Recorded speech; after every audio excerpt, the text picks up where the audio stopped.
Hi, I'm Randy Reed. It's Today in Lighting, Thursday, 18 January from Dubai.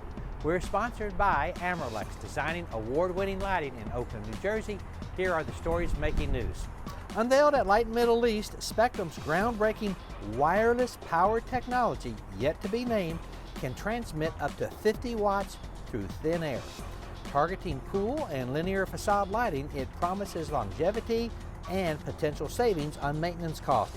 It's likely expensive, but so were LEDs when they first started. During a fireside chat, Charles Stone of FMS learned that one of their designs, the VADER luminaire developed with Targetti, was shortlisted for Outdoor Product of the Year.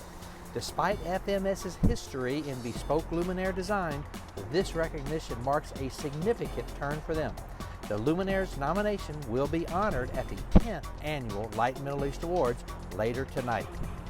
Acuity Brands rebrands its former unplanned renovation sales team as the Energy Solutions sales team, concentrating on retrofit, relight, and energy solutions.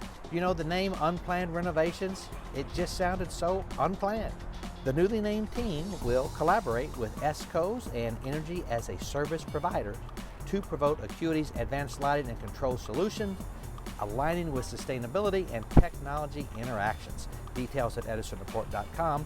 Snowetta transforms a 2,000 square meter Midtown Manhattan space into 550 Madison Avenue Garden, featuring 300 shrubs, 15,000 flowers, and 40 trees. It's illuminated by 80 custom-made Urco Kona projectors. The hybrid garden exemplifies green urban design, enriching urban life. I cannot wait to see that on my next trip to New York. And the markets were down yesterday. Dow Light dropped 2 British pounds. That's it. Go light up the world. Have a great day. Pray for peace.